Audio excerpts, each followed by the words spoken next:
Como le comenté un poco más temprano, hoy en la conferencia mañanera, la secretaria de Gobernación está pues explicando el contenido de cada una de las 20 propuestas de reforma que hizo ayer el presidente. Y así detalló en qué consistirá la reforma electoral. Vamos a escuchar. La reforma electoral elimina tanto diputados como senadores plurinominales, pasa de 500 a 300 diputados, de 128 a 64 senadores, y también se limitan el número de diputados locales. El Instituto Nacional de Elecciones y Consultas sustituye al INE y absorbe las funciones de organismos locales. Lo mismo que el Tribunal Electoral del Poder Judicial, donde se incluyen aquí las funciones, hoy competencia de los tribunales electorales locales, para que haya una sola autoridad. Pues no sé usted, pero yo aquí tengo una especie de déjà vu, como que ya vi esto, como que se parece muchísimo al plan B del presidente López Obrador, que ya fue pues rechazado en el Congreso y también en la Suprema Corte, pero mejor se lo preguntamos a una experta, María Marván, ex consejera del Instituto Federal Electoral y y presidenta del Consejo Rector de Transparencia Mexicana. ¿Cómo estás, María? Muy bien, Pascal, muchas gracias. Buen día a ti y al auditorio. ¿Me está traicionando la memoria o esto es lo mismo que ya se presentó antes? Es lo mismo que ya se presentó antes, pero hay que recordar que ese fue el plan A, que fue la reforma constitucional. Ajá.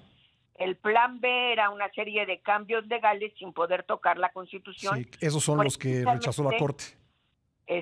Precisamente porque ya había rechazado la Cámara de Diputados, no había tenido los votos suficientes para poder ser aprobado el plan A. Hay una diferencia importante. El plan A de 2022 lo que quitaba eran los diputados de mayoría relativa y no los de representación proporcional. Claro. Ahí la cuestión fue un poco extraña porque cuando el presidente la presentó en abril de 22, claramente dijo que se quitaba la representación proporcional. Y el texto decía otra cosa. Y el texto decía otra cosa. Suponemos que fue alguna travesura de Pablo Gómez y de Horacio Duarte. Yo creo que es realmente preocupante la propuesta que se está haciendo.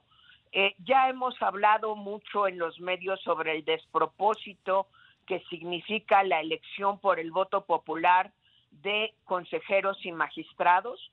No son representantes de la voluntad popular, son funcionarios que deben organizar las elecciones y defender la legalidad de las mismas. Me parece sumamente preocupante regresar a 300 diputados de pura mayoría relativa. Este es un regreso a antes de 1963.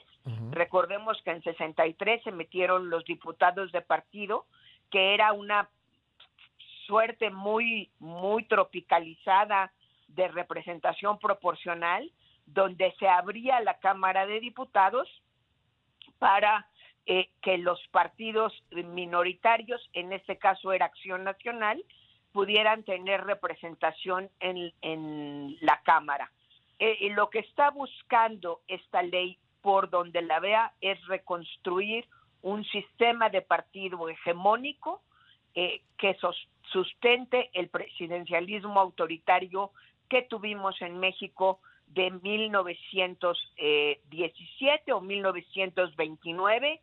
Ahí podemos discutir cuál es la fecha de inicio, pero sin lugar a dudas, la fecha de fin de este sistema de partido hegemónico con presidencialismo autoritario había sido el 1997. Es decir, por donde lo vea uno, es una regresión. Bueno, porque el oficialismo no tiene la mayoría calificada en ninguna de las dos cámaras, uno puede imaginar que si esto ya se rechazó anteriormente, el llamado plan A, como bien dices, pues la suerte será la misma, ¿no? A ver, yo creo que difícilmente alguna de estas 18 reformas va a ser aprobada en este periodo legislativo, que es el último del presidente López Obrador, y que termina el 30 de abril. Él sabe que no tiene los votos, pero sabe que con esto ya le puso la agenda a la campaña electoral de Claudia. Uh-huh. Es una manera, no sé si decir inteligente, no sé si decir tramposa, pero es una manera de meterse en la campaña electoral, especialmente en este mes, en donde por los absurdos de nuestra ley electoral estamos en intercampañas. Uh-huh. Las candidatas y el candidato pueden empezar propiamente a hacer campaña hasta marzo, pero con esto, pues todo febrero ya una vez más puso la agenda. Uh-huh. Con una gran habilidad, aunque no sé si con una gran honestidad y compromiso de lealtad democrática. Te escucho y resuena una palabra en mi cabeza dicha en el discurso del día de ayer. Ayer el presidente advirtió contra las desviaciones en que pudiera incurrir su movimiento. ¿Tú crees que este es una especie de seguro en contra de las desviaciones?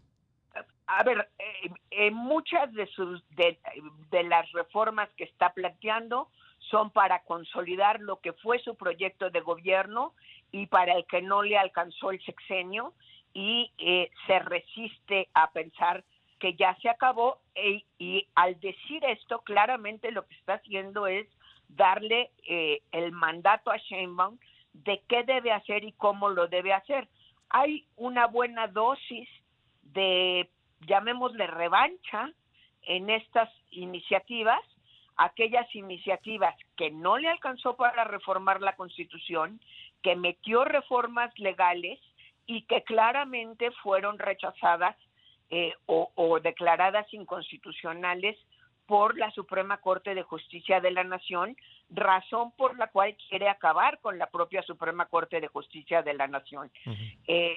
En realidad lo que está haciendo es asegurar, por ejemplo, entre otras cosas, que la Defensa Nacional sea parte de Sedena, que la Guardia Nacional sea parte de la Sedena, sí, para proteger el militarismo y la militarización en la que nos ha metido, y por otro lado también acabar de desarticular uh-huh. la reforma eléctrica. Entonces, sí hay mucho de revancha, hay mucho de construir un maximato dándole órdenes a la candidata de su partido, que asume será la próxima presidenta, sí, para trascender el sexenio. Bueno, pues María, ahí está una primera interpretación de las reformas, propuestas de reforma presentadas ayer, en particular la de carácter electoral. Te agradezco como siempre el tiempo que nos dedicas, María, muy amable.